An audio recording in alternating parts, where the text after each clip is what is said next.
Vendredi 11 novembre 2022, messieurs, dames, bonjour et merci de la confiance que vous ne cessez de renouveler à votre chaîne de l'excellence, ML13 Télévision, et surtout merci d'être au rendez-vous. Alors, insécurité dans la partie est de la République démocratique du Congo, on en parle encore. Les CID de Martin Fayulu prévoient une marche pour soutenir les militaires au front. Alors, ça sera le jour du retour dans la capitale congolaise de Martin Fayulu Madidi après une longue tournée en Amérique et en Europe. Alors, qu'est-ce qui sortira de bon de cette marche en faveur de FARDC? Aussi, est-ce une façon pour le CID de répondre à l'appel à la mobilisation générale lancée par le président de la République, Félix Antoine Tshisekedi?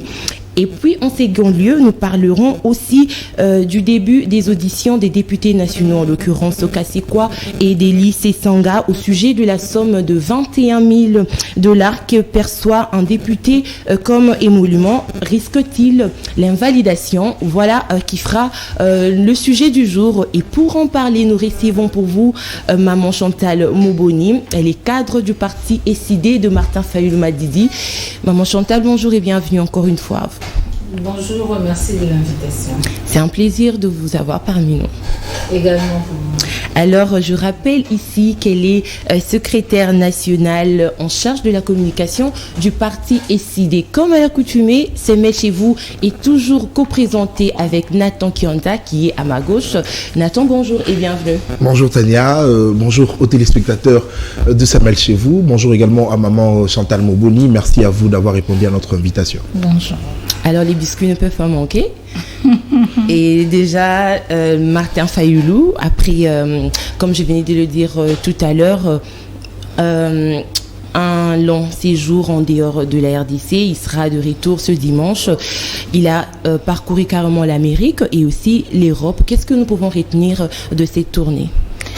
Merci beaucoup de cette tournée. Il faut retenir que le son de Congolais a été porté très haut dans toute la diaspora congolaise ainsi que vers les officiels des différents États où il s'est envolé.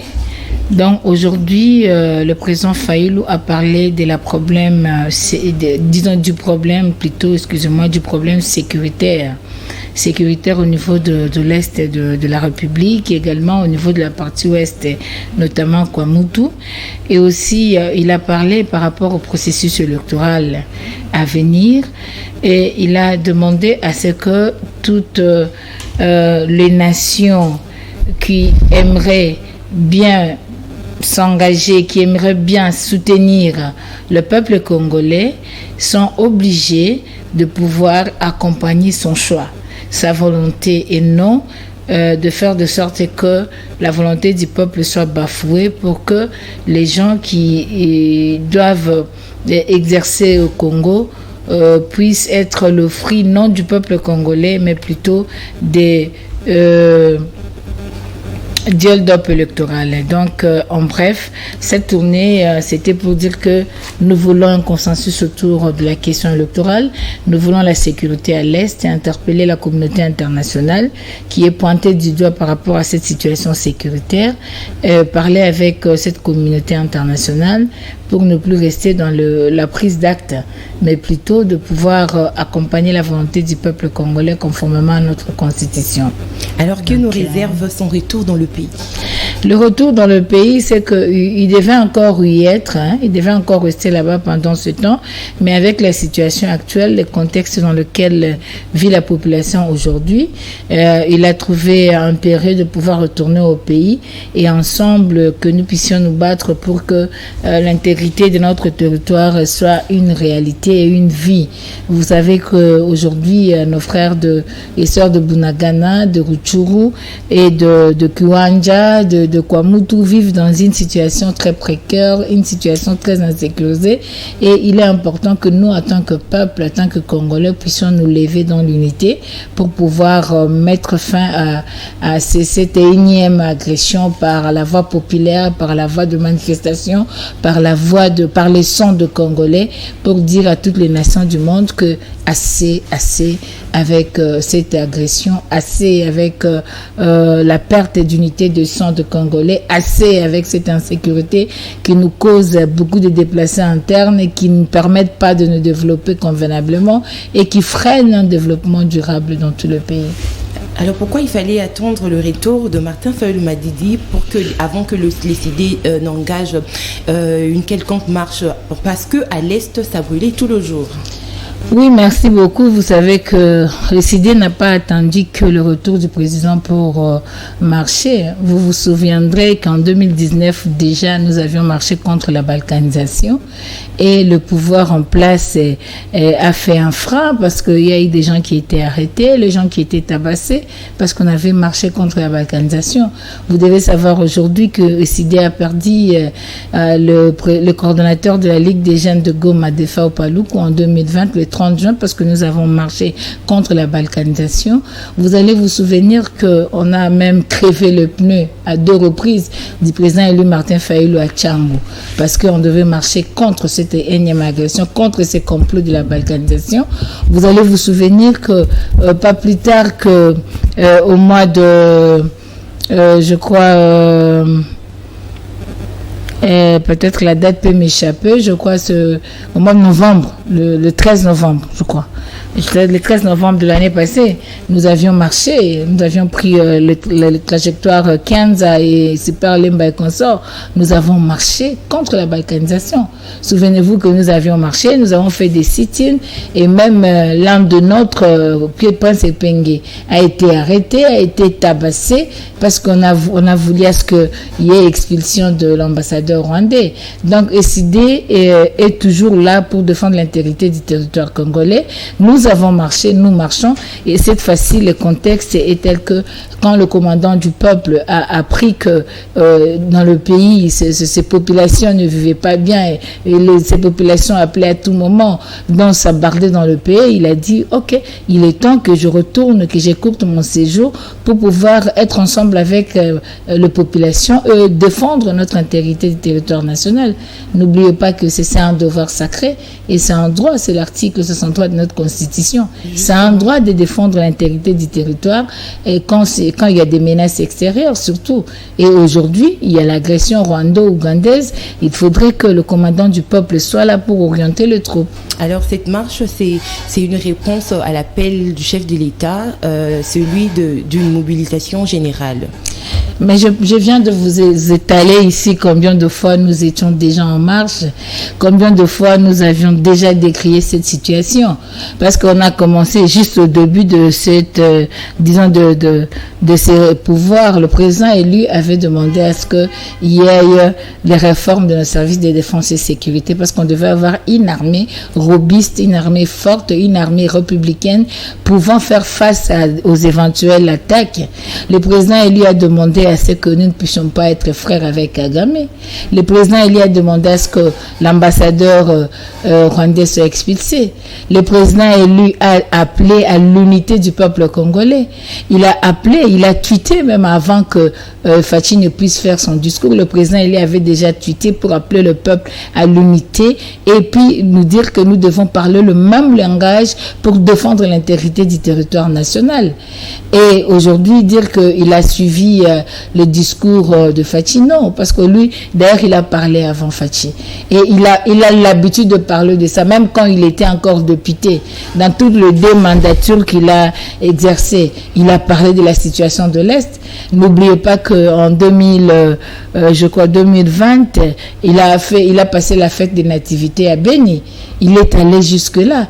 Et il ne fait que parler de la sécurité à l'Est de la République. Le président Eli a interpellé. Il a dit ici que nous ne devons pas signer les accords avec le Rwanda ni l'Ouganda parce que ce ne sont pas des gens fiables ni sérieux.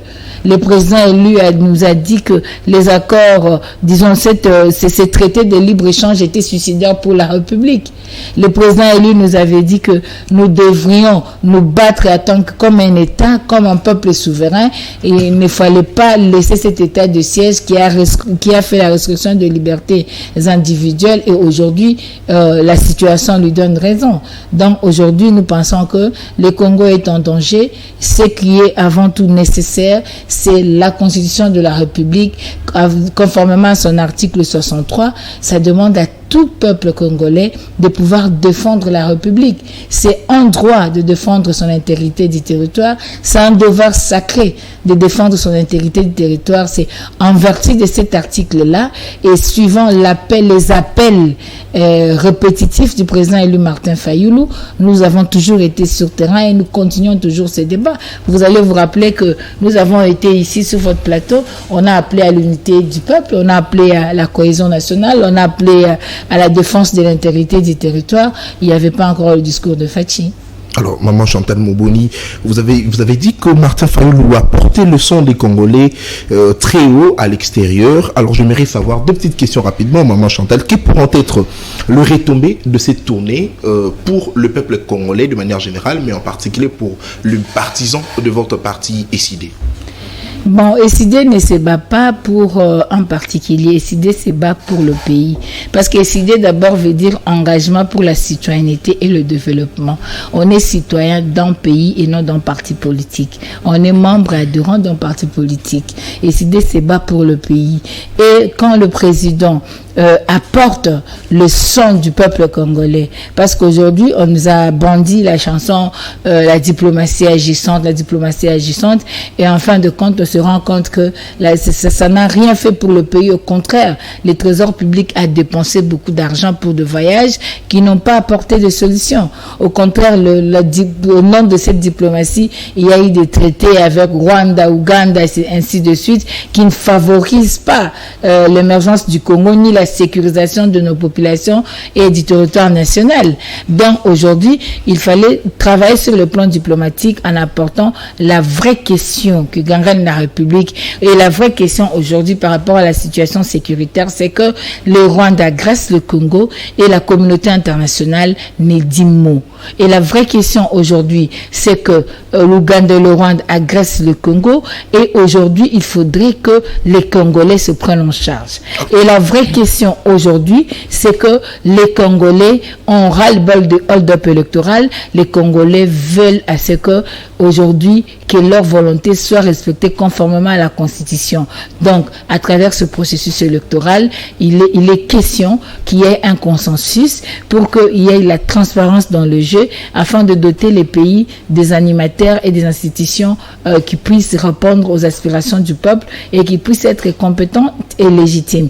Donc, c'est ça le retombé de ce voyage, parce que vous voyez aujourd'hui, il était là, vous avez entendu, pourquoi on devait attendre seulement maintenant pour dire qu'il faudrait que le M23 se retire du Congo. Vous avez suivi pourquoi ils ont parlé comme ça, pourquoi les Nations Unies ont dit ça, et avant pourquoi ils n'ont pas dit ça. Avant ils avaient dit qu'ils n'avaient pas de force au travers de leur secrétaire général, ils n'avaient pas d'équipement parce que même la MONUSCO n'a pas les équipements que M23 aurait. C'était plutôt la campagne de M23, c'était plutôt une psychose qu'on devait créer dans nos FARDC pour qu'ils puissent avoir peur, pour ne pas se battre, pour troubler leur morale. Mais aujourd'hui, le président Eli est allé, il a parlé, et aujourd'hui le son du peuple congolais est en train d'être entendu, et aujourd'hui on vous dit les M23, vous devez quitter là-bas, même s'ils disent ça, mais c'est à nous d'abord, peuple congolais, de pouvoir nous battre.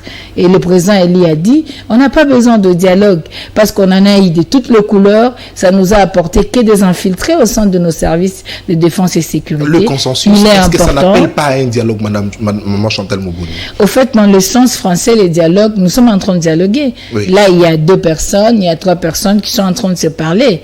Là, c'est le dialogue au sens français. Voilà. Mais le sens péjoratif du dialogue ici au Congo, c'est que quand vous appelez au dialogue, c'est pour le partage de pouvoir. Voilà. C'est pour les intérêts d'une classe politique. Mais aujourd'hui, nous ne sommes pas dans cette hypothèse-là. Nous, aujourd'hui, le problème, c'est que nous avons la Cour constitutionnelle, nous avons la CENI, il y a le ministère de Finances, il y a le ministère de Justice, il y a c'est ça qui a tout. Ce sont quand même des institutions, des autorités, disons, de secteurs qui entrent en compte dans la ligne de processus électoral. Si nous voulons un processus fiable, c'est-à-dire nous avons besoin de la transparence, nous avons besoin que le gouvernement dote la CENI de moyens, et ces moyens, c'est à travers son ministère des Finances. Nous avons besoin que le processus ne soit pas militarisé comme le temps passé. Nous avons besoin à ce qu'il y ait confiance entre les acteurs politiques. C'est pour cela que nous avons appelé à ce que les 6 membres qui composent le bureau soient des membres représentatifs de force en présence. C'est en ce sens-là. Nous avions fait une proposition. Les autres en ont le leur. G13 a fait. Nous, on a fait. Les autres ont leur proposition. C'est question que les experts se rencontrent, qu'on discute et qu'on cherche ce qui est favorable pour la République. C'est pas un dialogue qui doit nous prendre 1 mois, 2 mois, ou des dialogues. Nous connaissons comment les choses se font ici en République démocratique du Congo. Lorsqu'on appelle à un consensus, on a tendance à croire que c'est un dialogue qui va aboutir au partage de postes et d'un glissement jusque dans les années à venir pour l'organisation des élections. Vous pensez que ça va aller dans ce sens-là? Nous prenons la réforme de mentalité. Parce que quand vous avez fait des choses, vous avez vu que ça échoue toujours. Il faut vous remettre en cause et changer les tirs. Aujourd'hui, nous pensons qu'il faudrait réformer la mentalité congolaise. On n'est pas là pour chercher un dialogue et se retrouver de sièges, non, de postes, non. Nous voulons respecter la Constitution. Nous voulons doter les pays des dirigeants et des animateurs légitimes. Il est impérieux que les compétiteurs, les gens qui seront en compétition, puissent se remettre en confiance. Que l'arbitre du jeu soit transparent, qu'il respecte les règles du jeu. On ne peut pas aller dans un match gagné d'avance par l'autre camp. C'est ce que nous exigeons. Ne fût-ce que cette transparence, parce que si aujourd'hui le président élu a dit qu'il ne faut pas demeurer dans la prise d'acte, il faut accompagner la volonté du peuple, il faudrait que ce qui sortira des urnes soit réellement cette volonté du peuple. Mais comment mettre le garde-fou? C'est juste ça. Mais nous, on a déjà travaillé en amont. On a déjà nos propositions, que ce soit sur la loi portant organisation et fonctionnement de la CENI, la loi électorale, le calendrier électoral, la loi portant identification et enrôlement des électeurs. Nous avons tous nos projets, nous avons nos propositions. Et aujourd'hui, G13 avait fait de bonnes propositions, mais malheureusement, avec ces parlements, et tout a été taillé sur mesure. Mais le problème qu'il y a aujourd'hui, c'est que il est important pour que nous puissions corriger les erreurs du passé. Nous ne pouvons pas demeurer dans l'erreur. Parce qu'aujourd'hui, si jusqu'à présent, nous sommes humiliés par le petit pays qui n'ont peut-être que 26 millions ou 10, bon, excusez-moi, je me réserve là. Alors, on ne peut pas accepter à être humilié comme ça. Si nous sommes humiliés, c'est parce qu'à l'intérieur, nous ne sommes pas forts. Et notre force, permettez-moi, notre force intérieure dépendra de la cohésion nationale. Et cette cohésion nationale a comme base, a comme sous-bassement le respect de la volonté. Alors, vous avez des propositions sur des questions électorales, mais aujourd'hui, le président Denis Kadima confirme que l'enrôlement des électeurs vont débuter au mois de décembre. Est-ce que vous pensez qu'avec vos différentes propositions, ces propositions ne pourront pas entraver le bon déroulement du processus électoral selon le calendrier, selon la feuille de route justement de la CENI? Non, ça va pas perturber les bons déroulements. Parce qu'au mois de décembre, ça va pas perturber le bon déroulement des activités. Et il faut savoir ce que vous voulez. Ce n'est pas à entendre que Denis Kadima dise. Nous, c'est pas la parole de Kadima. Le Kadima est... C'est lui l'expert. Non, excusez-moi. Félix Tshisekedi a dit qu'il ne peut que croire en Denis Kadima parce que c'est lui l'expert. Moi, je ne suis pas Félix Tshisekedi. Et quand je parle de la CENI, je ne parle pas de Kadima. Kadima, c'est le représentant légal de la CENI, mais ce n'est pas la personne de Kadima. Tout à fait. Donc, je ne veux pas croire en la parole de Kadima comme personne, parce que la CENI est régie par une loi électorale. Il y a une loi électorale. La CENI a une loi. La CENI a une loi électorale, la loi électorale qui doit conditionner la CENI. C'est pourquoi nous avions dit la loi portant organisation et fonctionnement de la CENI a été taillée sur mesure. D'ailleurs, nos pères ont dit que c'était porteuse des germes de contestation. La loi électorale a été taillée sur mesure. Ça ne permettra pas d'avoir de bonnes élections. Surtout que les animateurs ont été désignés d'une manière qui n'a pas honoré le peuple congolais. C'est la raison pour laquelle nous disons, nous, ce n'est pas le fait que Kadima parle. Nous, on n'a pas un problème particulier avec Kadima. Nous, le problème, c'est de respecter le principe. Kadima, au lieu de parler, nous sort plutôt le calendrier électoral. Maman Chantal Mobouni, que feriez-vous si seulement vos revendications ne sont pas respectées? Permettez-moi. Voilà. Le calendrier électoral doit sortir. Lui, il parle en termes de calendrier électoral. Lui, il parle en termes, quand nous voulons le consensus, nous sommes le partie prenante. Lui, s'il veut parler et être église au milieu du village, il doit entendre le son de cloche et savoir pourquoi ces revendications, est-ce que c'est fondé ou pas. Là, je parle de la CENI. Ok? Je parle de la CENI. Mais le problème ici, ce n'est pas avoir la confiance en Kadima ou non. Non. Lui, Kadima, c'est la présence de la CENI, c'est les confessions religieuses. Ce n'est pas le parti politique. Mais les 6 membres du bureau, ce sont des politiques. Mais comment voudriez-vous avoir des élections avec toutes les parties prenantes, mais que le bureau soit composé seulement d'une même classe politique? Alors, maman Chantal, j'étais en train de vous poser la question de savoir, aujourd'hui, si seulement vos revendications ne sont pas respectées, que feriez-vous? Décider la MOCA. Vous devez d'abord savoir que nous n'allons pas boycotter les élections. Vous devez savoir que nos revendications sont fondées. Nous allons continuer à revendiquer jusqu'au bout. Et nous sommes sûrs, nous savons que le peuple est avec nous. Et comme le peuple gagne toujours, nous savons que nous allons gagner. Nous avons proposé beaucoup de choses. Imaginez un peu, 2019, le 24 janvier, vous avez une politique publique pour la réforme de l'armée congolaise. 4 ans après, on n'aurait quelle armée? 4 ans après, on serait où? Vous comprenez? C'est ça notre problème. Aussi, aujourd'hui, le problème pour nous, c'est que nous avons proposé des choses, ils ont refusé et aujourd'hui, ils sont rattrapés. Tout ce que nous avons dit, c'est pas pour rien que le peuple appelle le commandant du peuple Aigle. Tout ce qu'il a dit, c'est ce qui arrive et aujourd'hui, les gens ont la difficulté de reconnaître leurs erreurs. Ils veulent peut-être utiliser l'arrogance ou l'orgueil ou autre chose. Mais nous pensons que pour le Congo, il est important que nous puissions, à un moment donné, jouer pour l'unité du peuple et protéger nos frontières.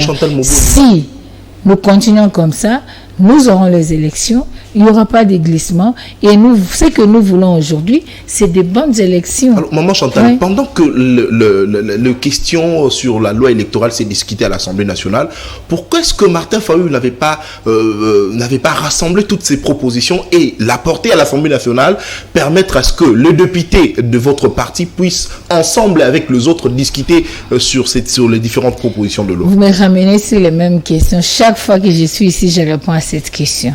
Ça risque d'être redondant. Le président Fayulu conteste ce pouvoir.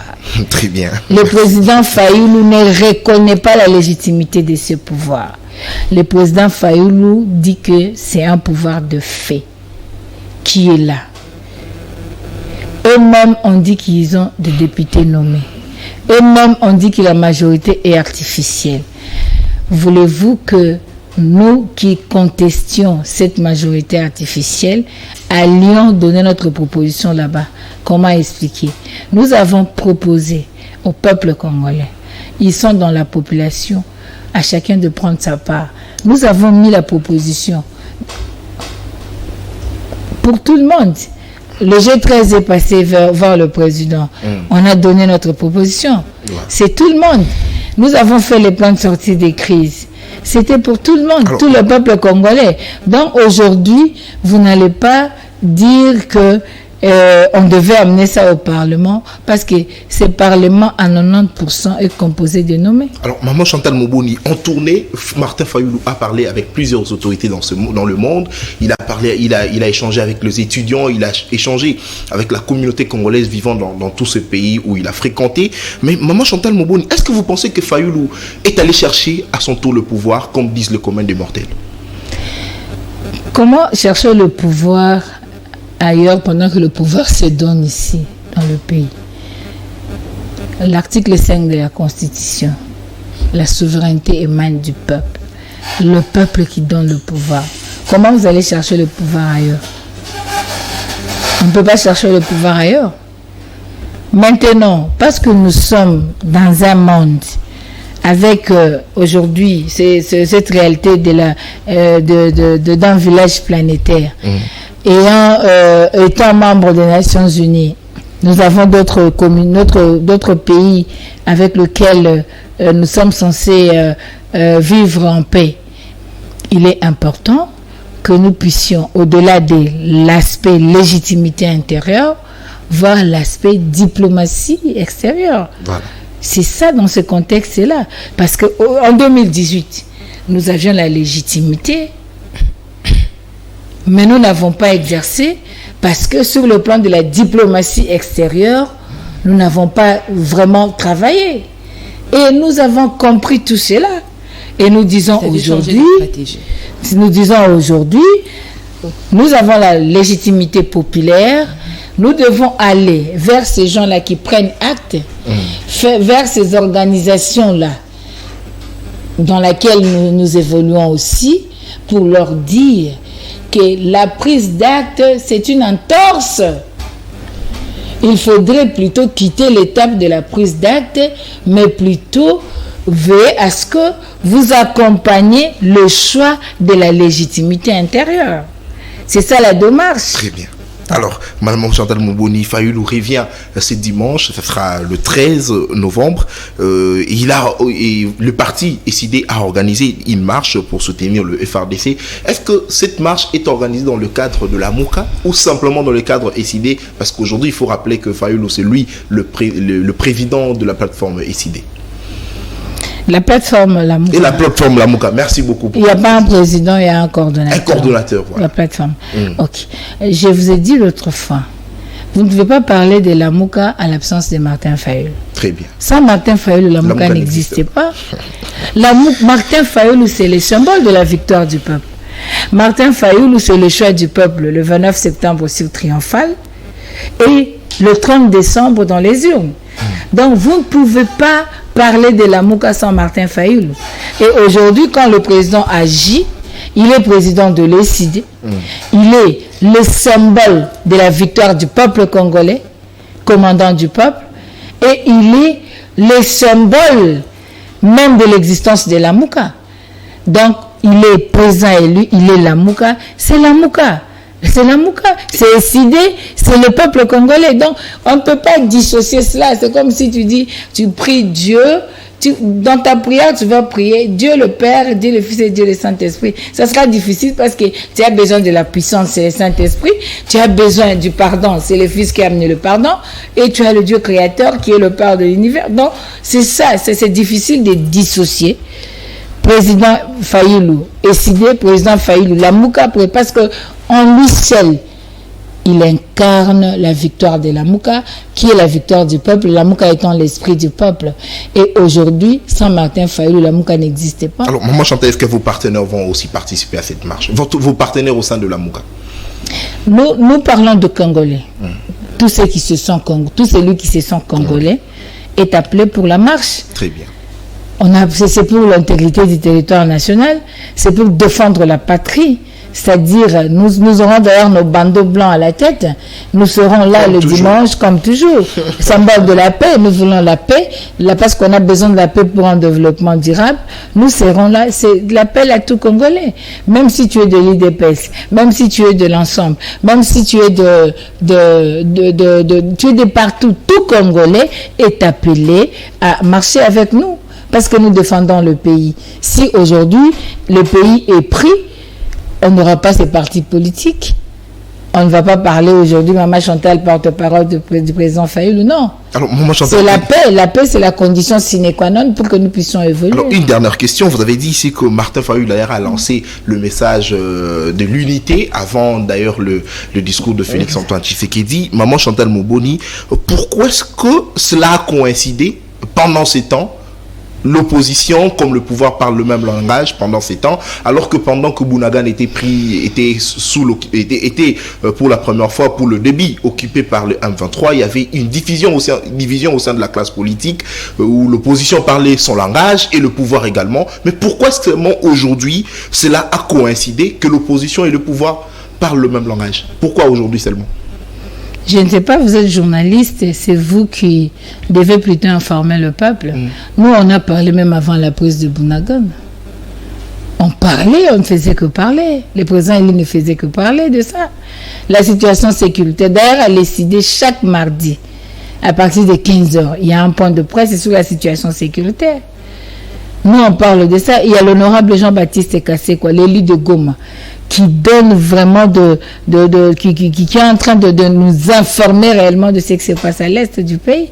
Il y a beaucoup de professeurs, il y a les gens de Lucha, il y a des gens qui étaient là, qui sont partis là-bas, qui ont vécu des choses.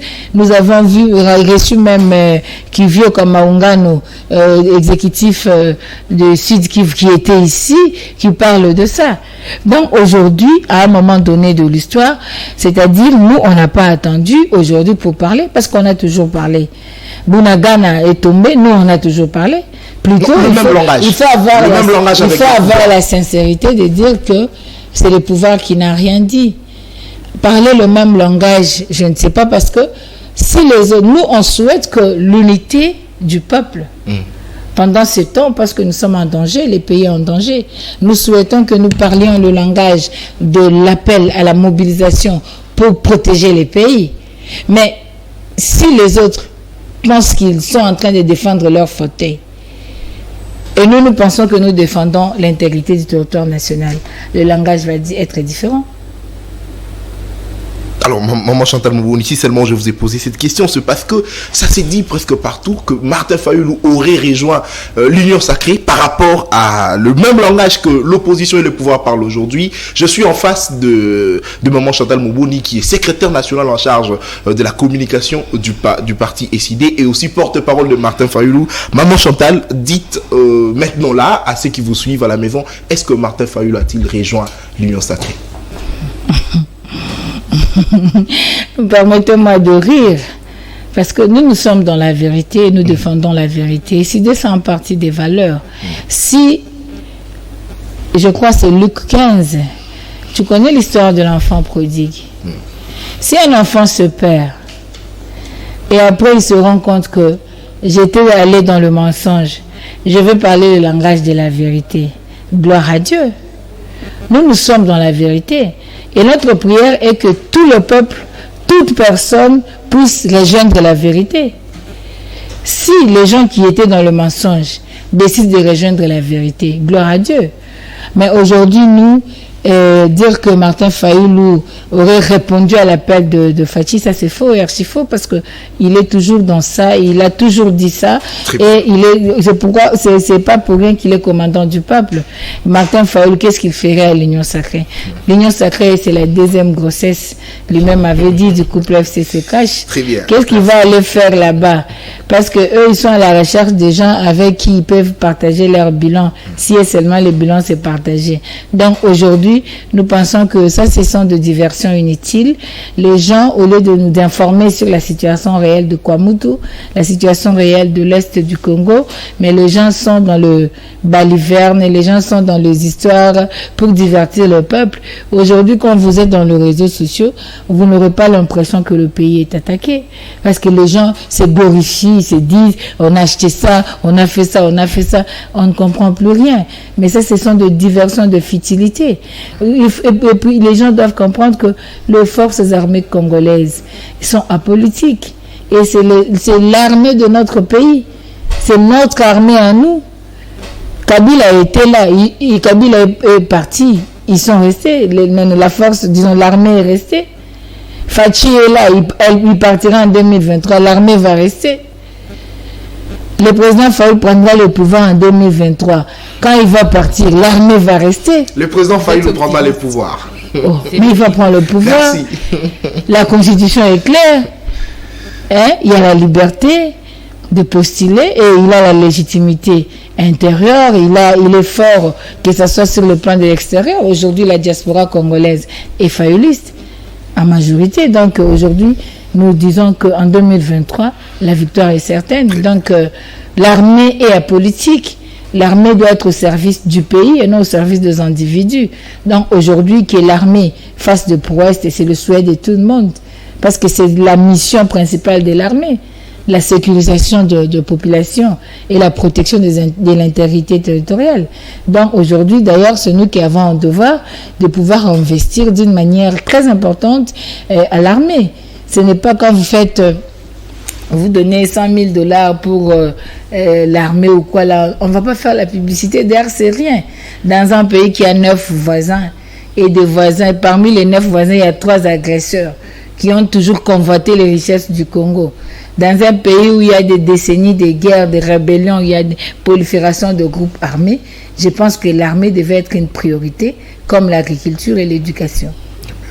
Très bien. Alors, messieurs, dames, vous êtes en train de suivre ces mails chez vous. Je rappelle que c'est une émission interactive. Ça veut dire que vous pouvez réagir, nous envoyer des SMS, nous écrire sur WhatsApp ou encore appeler. Le numéro est déjà affiché au bas de vos écrans. Aujourd'hui, vous l'avez compris, nous sommes déjà dans le vif du sujet. Nous parlons là de l'insécurité dans la partie est de la République démocratique du Congo. Les idées de Martin Fayulu prévoient organiser une marche le jour même où le président de ce parti regagnera la capitale congolaise. Alors, maman Chantal, une question m'est venue. Pourquoi est-ce que vous avez préféré marcher le jour même où Martin Fayulu regagne au Kinshasa? Ok, merci beaucoup. Nous avons pensé que, comme la population, nous avons fait l'appel à la population pour accueillir le commandant du peuple et faisons d'une pierre deux coups pour permettre à ce que nous quittions là-bas et nous venons jusqu'à l'échangère, à la place où est érigé le monument de Papa Lumumba. C'est lui d'ailleurs qui nous avait déjà dit que la Belgique voulait balkaniser le Congo. Donc le complot était déjà dénoncé d'avance et aujourd'hui nous sommes en train de voir sur le terrain les faits de la balkanisation sur le plan économique, sur le plan territorial déjà, pardon. Donc il est important que quand nous recevons le commandant du peuple, ensemble nous puissions faire la marche. Tu vois, seulement quand nous sommes dans nos maisons, quand l'enfant va accueillir le papa qui vient, papa yé nzalisili bakoma na nzela papa Rwanda zobeta biso akobeta lisolo pe papa abeta hibino lisolo pe zoko baka ndengolati. Alors parce que tout à l'heure vous avez dit que le pays est en danger, est-ce que le risque est grand que le pays éclate avec toutes ces inventions si et seulement si les autorités n'y prennent pas garde au fait? Vous savez, depuis toujours, c'est le peuple qui protège le Congo. Les autorités ne protègent pas le Congo. C'est le peuple congolais, les citoyens congolais qui protègent le Congo. Et nos forces armées qui se battent pour le Congo. En réalité, les gens pourraient protéger le fauteuil. Les gens pouvaient protéger leurs intérêts ou leur famille. Parce que le Congo est en danger. Et aujourd'hui, étant donné que nous sommes une puissance démographique, c'est important que le message de la vigilance citoyenne soit partout pour que le peuple protège le pays. Et ce pays, c'est un pays que Dieu aime beaucoup. Sinon, on ne serait même pas là en train de faire cette émission aujourd'hui. Parce que vous voyez, il y a un complot, un grand complot contre le pays. Et dans ce grand complot, il y a des enfants maison aussi qui jouent le jeu de l'ennemi. Il y a des enfants maison aussi qui donnent de béquilles à l'ennemi. Et imaginez que vous ayez des infiltrés dans votre propre maison. Comment vous sentirez-vous en sécurité? Quand Pépé Mbosso vous dit que, chers frères, chers collègues du Grand Kivu, quittez les groupes armés. C'est fort. Quand aujourd'hui vous avez des gens qui soutiennent la promotion de Rwanda, ça c'est un problème. Parce que le président Eli a dit, on ne peut pas donner la raffinerie au Rwanda. Ça sera lui donner de l'argent pour s'acheter des armes et venir nous combattre. Aujourd'hui, les faits nous ont donné raison. On ne peut pas aujourd'hui permettre à ce que Rwandais ait 4 rotations par semaine en RDC. Qu'est-ce qu'il amène? Qui il amène? Aujourd'hui, les faits nous donnent raison. Parce que ce sont déjà des gens qui ont démontré leur mauvaise foi. On ne peut pas travailler avec eux comme de frères. On pouvait parler avec eux comme dans le cadre des relations de bon voisinage, en respectant le limite mutuel, en respectant le droit du citoyen, le droit du peuple congolais.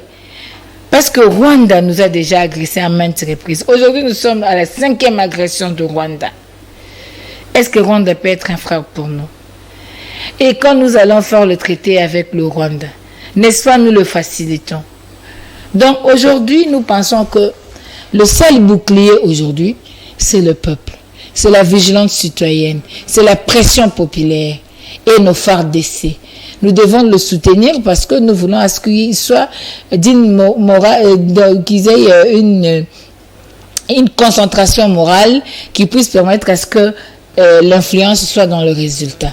Nous devons soutenir nos phares d'essai et nous devons mobiliser le peuple. Ok. Alors, avec les nouvelles stratégies mises en place, notamment un bon nombre de jeunes qui ont rejoint l'armée, il y a des avions de guerre et aussi des nouvelles nominations. Est-ce que la RDC a alors des chances d'éradiquer ce groupe rebelle pour le retour durable de la paix? Le souhait de tout le monde est de rétablir la paix. Le souhait de tout le monde et de voir l'Est de la République être en paix. Mais la paix a un prix. Et le prix de la paix, nous avions dit et nous le dirons assez, ce n'est pas dans les changements de personnel, c'est dans les réformes profondes. Aujourd'hui, vu le contexte, le fait est là, soutenons nos phares d'essai. Mais ça sera ponctuel. Il faudrait plutôt de réformes. Il faudrait plutôt un budget important pour l'armée. Il faudrait plutôt investir dans cette armée pour que désormais nous éradiquons cette situation d'insécurité récurrente. Aujourd'hui, nous dire qu'on a acheté des avions, pensez-vous vraiment que nous voulons gagner, nous travaillons, nous serons là en train de faire le marketing qu'on a acheté l'avion? Vous pensez vraiment? L'ennemi, d'ailleurs, va se dire que donc ils n'ont rien comme équipement. C'est maintenant qu'ils commencent à chercher l'équipement. Donc, il y a eu des erreurs stratégiques. Non, nous pensons, excusez-moi, tout ce que vous dites là, je n'ai pas entendu une voix officielle parler de ça. Ce sont des choses qui sont dans les réseaux sociaux et les gens qui en parlent n'ont ni qualité, ni compétence. Et aujourd'hui, vous n'allez pas me faire croire que pour avoir l'avion de guerre, c'est aujourd'hui. Non. Nous, on a grandi dans ces pays. Vous connaissez les mirages. Quand on était enfant, on voyait le mirage circuler. Et les enfants disaient mirage quand ça passait. Dans ces pays, on avait vu en 2020 ici un meeting aérien. Vous n'avez pas vu les avions de chasse. Vous n'avez pas vu les avions de chasse. Demandez aux gens qui sont à Kisangani. Ils n'ont pas vu les avions là-bas. Il y avait certains avions qui étaient là. Ils seraient réaménagés, améliorés aussi peut-être. Est-ce que vous pouvez aujourd'hui dire que le Congo n'avait pas une force aérienne? D'ailleurs, c'était la force qui était très importante depuis Mobutu. La force aérienne, la force terrestre, la force maritime. L'armée congolaise a fait ce prouesse. Pour ne même pas aller loin vers Mobutu. Quand on a eu le commandant Baouma, on a eu le commandant Mamadou Ndala, le colonel Baouma, Mbouza Mabé, tout ça, paix leur âme. Est-ce qu'on avait encore parlé d'IM-23? Nous avons des vaillants soldats, nous avons des vaillants militaires. Mettons-le dans les conditions. Quand on recrute aujourd'hui, quand les gens qui sont recrutés sont encore des apprentis, il faut une éducation militaire. Il faut une formation. Ça demandera encore du temps. Être recruté pour l'armée, ce n'est pas une mauvaise chose. Mais il faudrait réformer l'armée. Il faudrait déjà avoir une armée de qualité et apporter de nouvelles recrues pour que la continuité soit en qualité. Que d'avoir une armée qui pose encore le problème d'infiltration, amener d'autres personnes. Peut-être que la stratégie sera de telle sorte que leur éducation militaire soit à part. Nous parlons de réforme, pourquoi? Vous entendez parler ici de Kotakoli, de Rumangabo, de Kibomango, de Kitona, de Kamina. Tout ça, ce sont de bases, ce sont de centres de formation. Il faudrait que nous puissions nous investir dans ça. Quand nous parlons de l'investissement, ce n'est pas seulement en termes d'argent, en termes de formation militaire, en termes d'éducation militaire. Nous avions des génies militaires, des ingénieurs militaires qui ont construit des choses dans ces pays. Est-ce qu'aujourd'hui, on va dire que tout commence aujourd'hui? Non. Donc, on n'est pas là dans ces diversions dans les réseaux sociaux. Il y a même de photos, qu'on vous montre des photos de 2013, quand on avait traqué les M23. Les gens mettent des photos de 2013. Et qu'est-ce qu'on cherche? Non. C'est comme si on est en train de prendre à la légère la question qui fait couler le sang de Congolais. Donc aujourd'hui, nous pensons qu'il est important que nos FARDC combattent, que nos FARDC gagnent. C'est le souhait de tout le monde. Mais évitons le marketing des mauvais goûts. Des mauvais goûts. Vous pensez qu'un pilote militaire en train de bombarder face aux ennemis, a le temps de prendre la vidéo pour qu'on puisse filmer comment il est en train de faire? Vous trouvez ça normal? Non. C'est quelque chose qui nous concerne tous. Moi, je vous parle ici. Ma famille est à l'Est. Ma famille est à Bukavu, à Goma, Kisangani. On n'est pas en paix. Nous avons intérêt que la paix soit rétablie. Mais nous devons éviter de faire des diversions inutiles. Il y a quand même ce qu'on appelait le domaine de sûreté de l'État. Il y a quand même des choses que nous devons préserver comme fondamentales. Une dernière question avant de passer à notre deuxième thématique. Face à la menace persistante de balkanisation de la RDC, la SANCO appelle à une grande marche pacifique le 4 décembre. Alors, est-ce que le CID pense se joindre à cette marche? Bon, merci beaucoup. Je ne sais pas pourquoi votre question est toujours tendancieuse. Aujourd'hui, je peux vous dire que nous soutenons toute tentative qui va dans le cadre de la défense de l'intégrité du territoire national. C'est à soutenir. Aujourd'hui, nous sommes un parti politique, nous œuvrons comme tel. Nous sommes une plateforme politique, la MOUCA, nous évoluons comme tel. Mais si il y a la société civile qui initie quelque chose qui puisse profiter au pays, c'est pas un problème. Mais dernièrement ici, le président élu avait répondu à l'appel de mouvements citoyens. Ils avaient marché contre la balkanisation.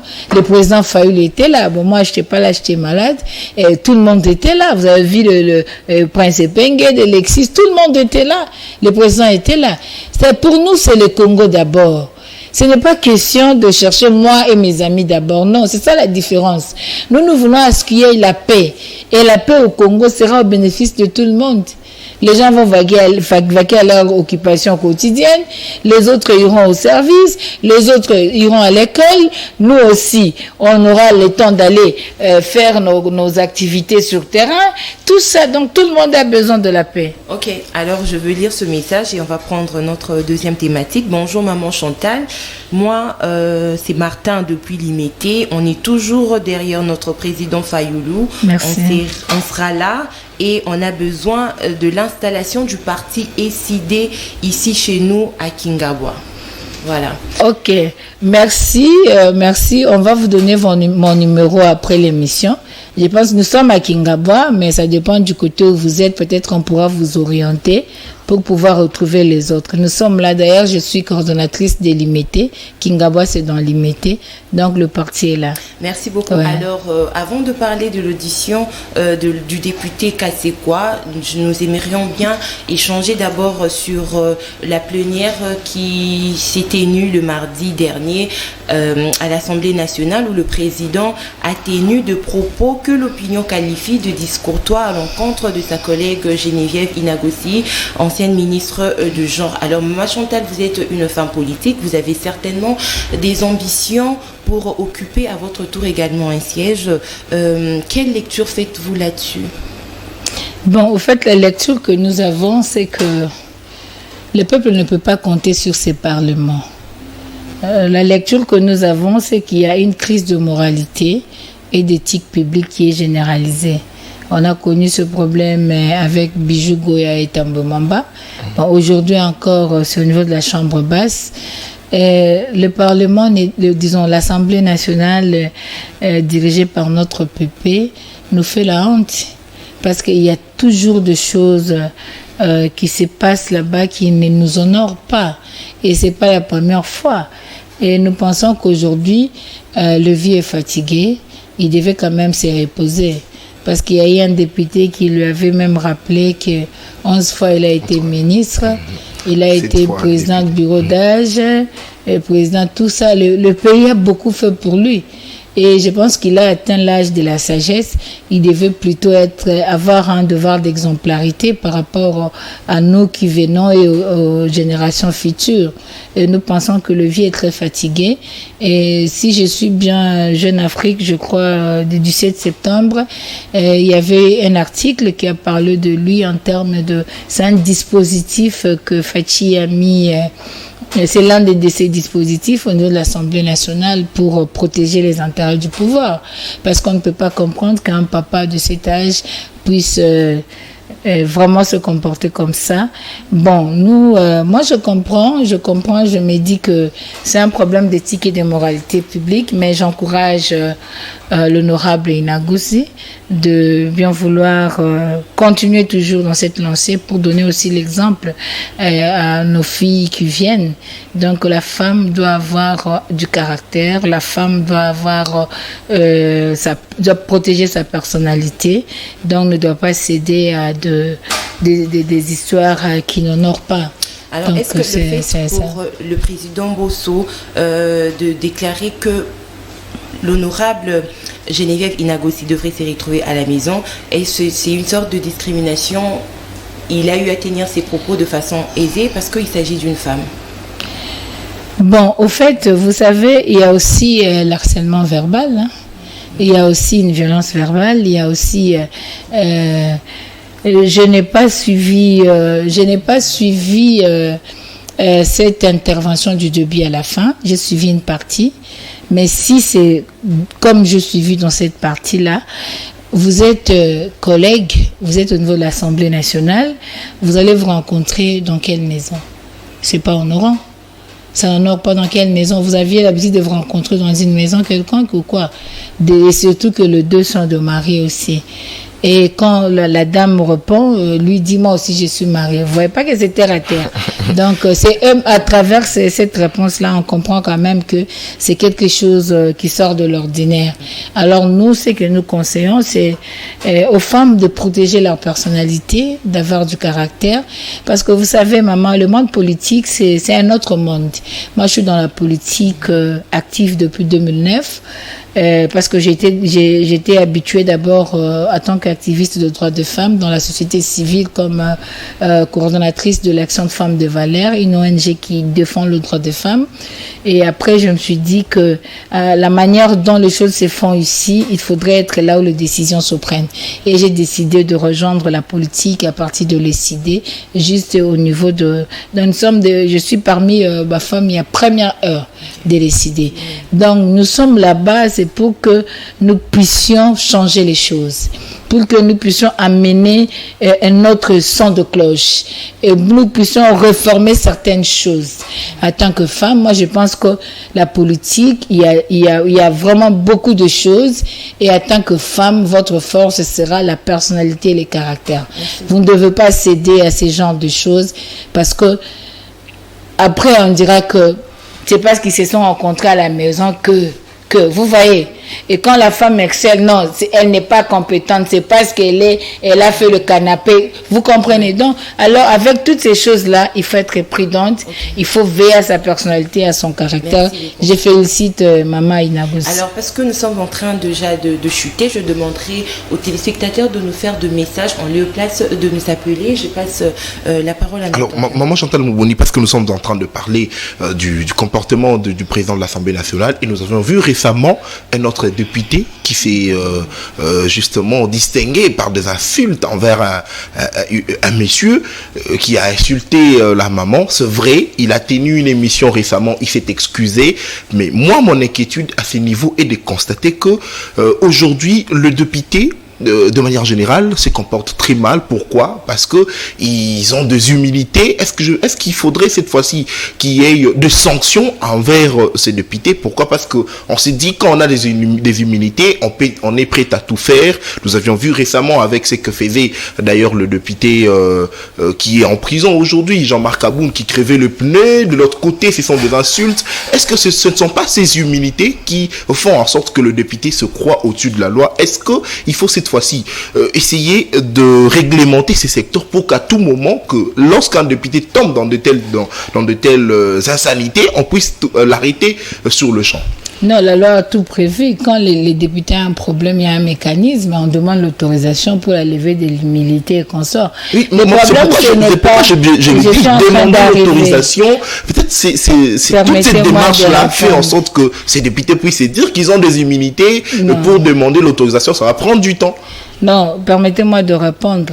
Aujourd'hui, ne parler que des députés dans le cas des insultes, impolitesses, ça sera être discriminatoire. Le régime actuel a mis les insultes sur la place publique, a officialisé les insultes. C'est pas seulement un problème des députés, c'est du sommet à la base. J'ai parlé ici de l'éthique et de la moralité publique, c'est un cas général. Imaginez-vous, quand on vous dit que les enseignants n'ont pas de matière, quand on vous dit que vous êtes des bandoki, quand on vous dit que vous êtes des Banyangala-ka. Quand on vous dit que... Comprenez un peu. Quand on vous dit cela, vous voulez dire quoi? Quand on vous dit que vous êtes des bandoki. Quand on vous dit que c'est la délinquance juvénile, l'autre vous dit c'est le voyou. Pendant que quand quelqu'un dit la délinquance financière, c'est par rapport aux chiffres, par rapport à ce qui s'est fait. Ouais. Vous dites que voyou. Ce sont des insultes. Quand aujourd'hui on insulte Maman Janine Mabunda par l'UDPS, c'est pas l'insulte? Est-ce qu'ils sont des députés? Quand aujourd'hui Jules Mounière insulte le prix Nobel de la paix, il est député? Quand aujourd'hui, allez sur la rue, voyez comment les transporteurs, le taximène, tout le monde, regardez le langage, les receveurs, comment ils insultent les gens. Il n'y a plus l'échelle des valeurs, il n'y a plus l'échelle d'âge. On ne respecte plus personne. Ça devient un problème national. Quand les gens font le débat ici, moi j'ai fait un débat hier dans une chaîne de télévision et j'ai résolu de ne plus faire le débat avec ce genre de personnes. Quand on insulte dans un plateau de télévision, on insulte des injures. Vous trouvez ça normal? Au lieu d'analyser les faits, au lieu de parler des faits, quand vous parlez de ce qui est, ce que l'autre a fait, le député là, il y a une vidéo qui circule, si cela est vrai, il y a des faits, les gens peuvent tabler sur ça parce qu'il y a des faits. Mais quand vous insultez les autres, allez dans Twitter aujourd'hui, regardez comment les petits enfants, les petits garçons, qui n'arrivent même pas à la cheville des personnalités politiques, qui insultent les personnalités politiques. Et c'est officialisé. C'est devenu normal. C'est l'inversion de valeurs. C'est la dépravation de mœurs. Ça devient un problème des sociétés. Ce n'est pas seulement aux députés. Parce que c'est l'environnement dans lequel nous évoluons aujourd'hui. Un petit garçon sur la moto veut à tout prix passer, vous lui dites, papa, je suis en priorité à un instant. Vous trouvez ça normal? Donc ça, c'est un problème des sociétés aujourd'hui. Et nous pensons que nous avons la société civile, nous avons les éducateurs comme au niveau des écoles, nous avons des églises, nous avons l'État. Il faudrait faire un effort en ce sens-là. Quand nos enfants voient comment les papas, habillés en cravate, en veste, volent l'argent de l'État, l'enfant va voler. Les papas insultent, la maman insulte. Les enfants vont insulter.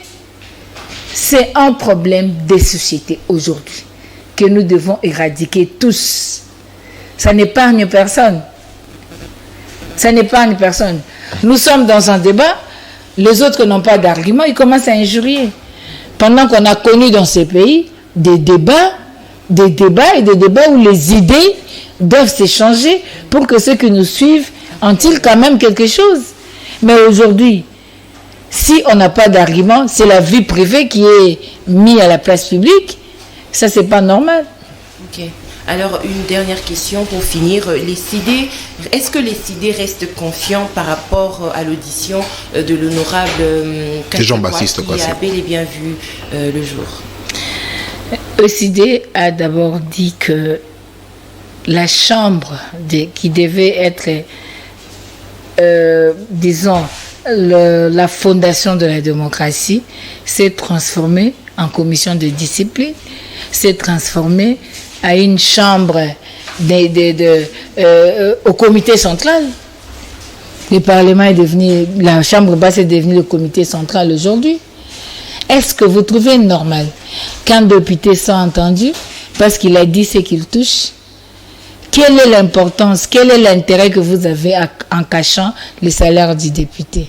C'est que votre conscience vous reproche de quelque chose. Si et seulement si ce n'était pas le cas, pourquoi n'avez-vous pas brandi le vrai salaire? Parce que même le chargé de finances de la République n'a pas pu démontrer cela. Mais nous pensons que, d'abord, il y a une commission de discipline au niveau de l'Assemblée nationale. S'il y a un problème des députés, ça devait passer par là. On n'avait pas intérêt à faire une commission spéciale pour entendre les députés parce qu'ils ont dit qu'ils touchent autant. Mais comme nous sommes dans un régime où c'est je ne sais pas qui bat son plat, les salaires on ne sait pas, le coût on ne sait pas, tout ce qu'on fait on ne sait pas, alors c'est normal qu'ils fassent des choses comme ça.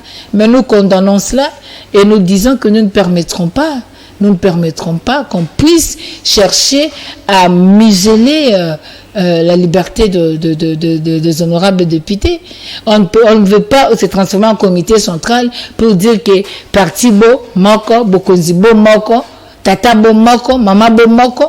Non, nous sommes, conformément à l'article 1er de la Constitution, un pays démocratique, un état de droit. Et l'état de droit demande à ce que nous respections le test. Dans un état de droit, c'est la commission de discipline qui devait entendre les députés s'il y avait un problème. Mais en réalité, il n'y a pas un problème. C'est plutôt un acharnement au regard des prestations de ces deux députés, au regard de leurs compétences, parce qu'ils font partie des députés qui ont fait un travail parlementaire avec mention, vraiment que je peux dire, distinction. Parce que quand vous voyez honorable Kassekwa, vous voyez honorable Sessang, vous voyez honorable Ados Ndombas, vous voyez les gens qui excellent dans leur travail. L'honorable Ados a fait d'ailleurs la proposition de loi pour le sapeur-pompier. Donc tout ça, il parle. Donc vous voyez que toutes les compétences qui veulent défendre la population ont des problèmes. Et vous trouvez normal que nous sommes aujourd'hui avec cet état d'insécurité, mais que le Parlement ne fasse rien, que le Parlement ne dise rien. Est-ce qu'aujourd'hui ce Parlement peut nous dire, nous avons signé combien des accords avec le Rwanda et l'Ouganda? Ils ne peuvent rien dire. Mais vous pensez normal que les députés soient inquiétés parce qu'ils ont dit qu'ils gagnent 21 000 $. Nous pensons qu'ils méritent notre soutien et nous demandons au peuple congolais de bien suivre cette situation parce qu'ils ont été élus par le peuple et on ne peut pas, par la volonté des Pépé Mbosso, les empêcher d'exercer et de répondre à leur devoir vis-à-vis du peuple. Alors, merci beaucoup. Vous étiez là en train de suivre Semet chez vous. Nous sommes arrivés complètement à la fin. Je vous donne juste 1 minute pour conclure. En lingala, Il n'y a pas de souci. bakinois, bakinoises, bisika nyonso tozali, bana moamba, bana lukunga, bana chango, bana funa, jour J moede, biso nyonso dimanche à partir à 9h na aéroport international Anjili tokoyamba le commandant du peuple na sima toko tambola elongo kino na échangeur à limité pona kolakisa na molongo mobimba ete toboyi énième agression rwandaise toboyi banguna baza mabele na biso tolingi totikala na bamindelo na biso bakoko batikelaki biso pe tolingi ko soutenir mampinga na biso babunda etumba toboyi ba dialogue oyo yaka na ba infiltré na armée tolingi babunda etumba tolonga pe to corriger bana mike oyo balingi bakanisi matoyo ko ikoleka moto po baya kotungisa mboka Congo. Merci beaucoup et j'ai fini avec ce dernier message. Bonjour Maman Chantal, j'ai toujours été impactée par vos interventions et vos analyses sur les problèmes du pays. Nous, petits peuples, nous vous attendons, nous voudrons que vous portez haut et fort nos grands soucis au sommet de l'État car le pays va mal et l'insécurité actuelle n'en est qu'une preuve palpable. Signé Daniel Alf.